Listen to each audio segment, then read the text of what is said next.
damai sejahtera dalam kasih Tuhan. Saudara, pada RHI kali ini, renungan hari ini, saya akan mengajak Ibu Bapak untuk membahas satu tema, yaitu aktualisasi diri orang beriman, hidup yang bermanfaat dalam kehidupan. Hidup yang bermanfaat dalam kehidupan.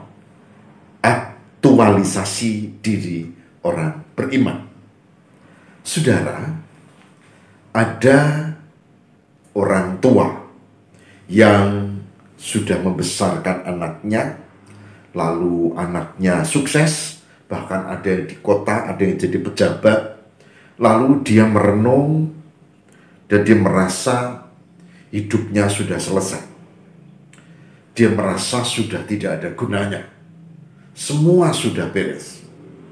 Lalu dia hidup sesuka hatinya. Pengen makan ini ya makan, pengen minum ini minum, pengen kesana ya kesana. Dan menarik karena semuanya itu untuk memuaskan diri.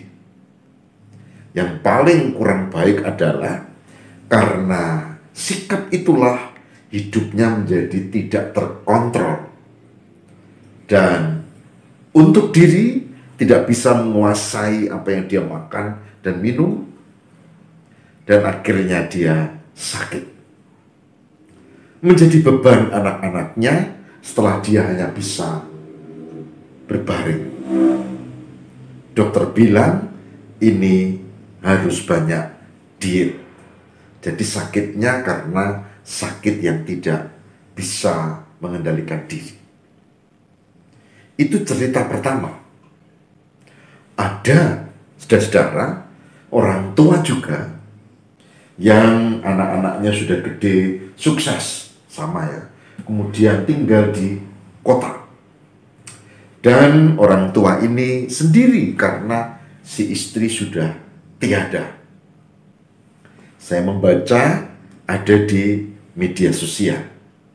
Dan uniknya orang tua ini suka memotongi tetean, itu semacam pagar yang dari tumbuhan dan dia memotong itu. Setelah bagian rumahnya dia memotong di tetangganya dan terus gitu karena dia tinggal di desa. Dan ketika orang tahu ada yang mau ngasih upah, oh tidak.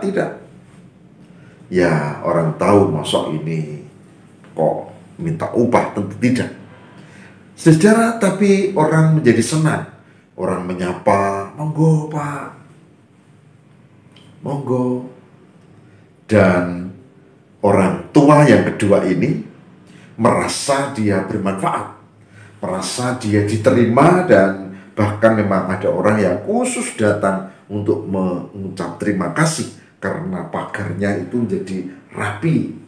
Sementara suami kerja hingga sore dan istri ini juga kerja hingga sore, tapi kemudian tertata ini dia punya rumah. Orang tua yang kedua ini hidup dalam sukacita. Dia aktualisasi diri, berguna meski cuma sekedar memotong ini pagar tumbuhan tetean.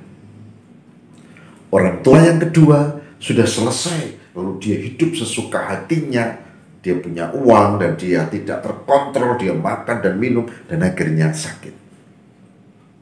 Saudara, sama-sama tua, sama-sama senior, sama-sama adiuswo, tapi berbeda karena orang yang pertama hidup untuk dirinya sendiri, orang yang kedua tadi dia belajar hidup untuk orang lain.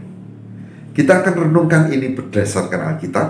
Saya Pendeta Lukas Eko Sukoco dari Pandipoan Diakonia Mitra Kinasih GKJ Purworejo siap menghantar untuk tema aktualisasi diri orang yang beriman dalam kehidupan.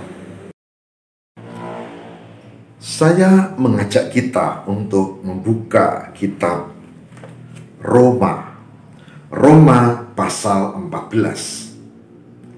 Roma 14 14 ayat 7 dan 8. Roma 14 ayat 7 dan 8 yang demikian firman Tuhan. Sebab tidak seorang pun di antara kita yang hidup untuk dirinya sendiri, dan tidak ada seorang pun yang mati untuk dirinya sendiri. Sebab jika kita hidup untuk Tuhan. Dan jika kita mati untuk Tuhan. Jadi baik hidup atau mati, kita adalah milik Tuhan. Saya akan membaca sekali lagi Roma 14 ayat 7 dan 8. Sebab tidak ada seorang pun di antara kita yang hidup untuk dirinya sendiri, dan tidak ada seorang pun yang mati untuk dirinya sendiri. Sebab jika kita hidup untuk Tuhan, dan jika kita mati untuk Tuhan. Jadi baik hidup atau mati, kita adalah milik Tuhan. Roma 14 ayat 7 dan 8.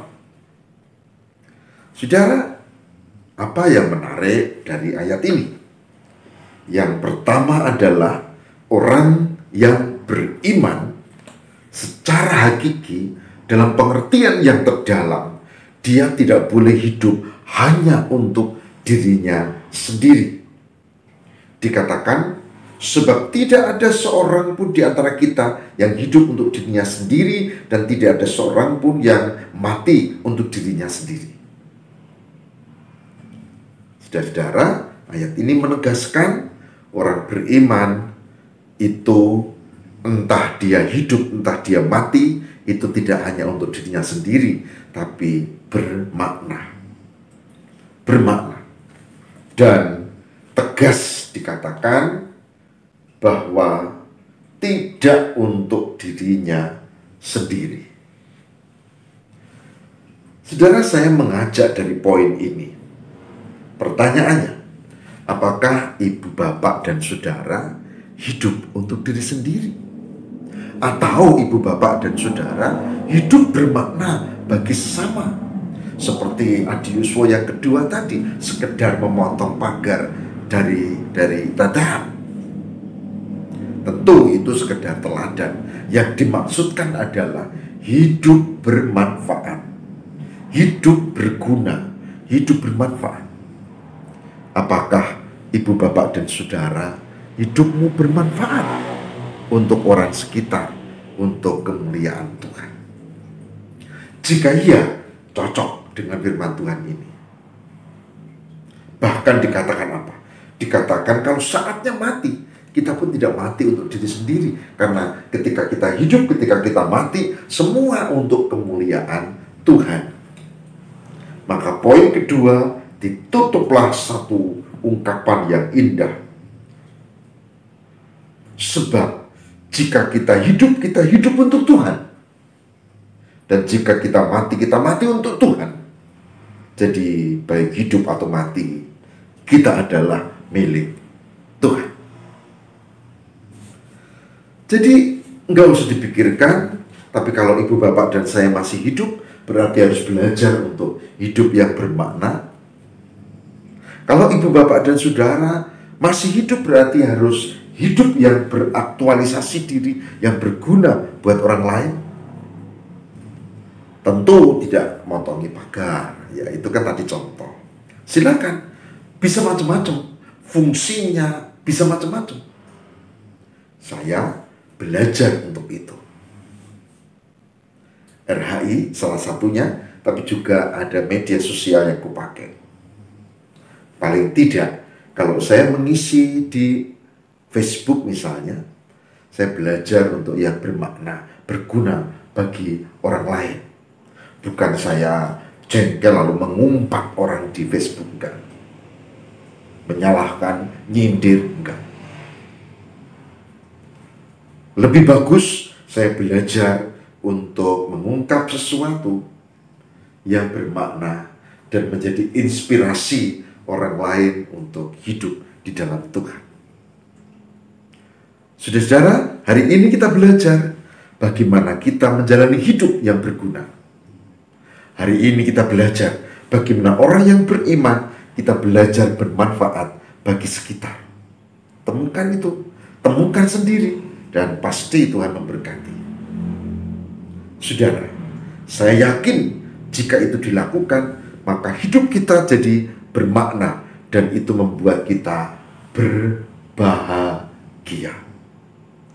Oleh sebab itu, mari kita mohon Roh Kudus memberkati supaya kita mampu untuk hidup yang bermakna. Mari kita berdoa. Tuhan, kami belajar untuk hidup yang bermanfaat bagi sesama.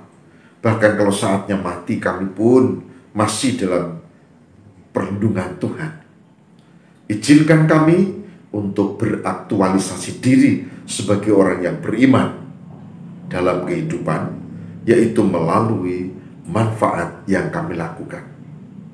Tuhan, terima kasih, berkatilah ya Allah, semoga kami mampu untuk hidup yang bermanfaat, dan kami percaya Tuhan menopang melalui Roh Kudus-Mu memberkati kami. Demi Kristus pengantara kami. Amin.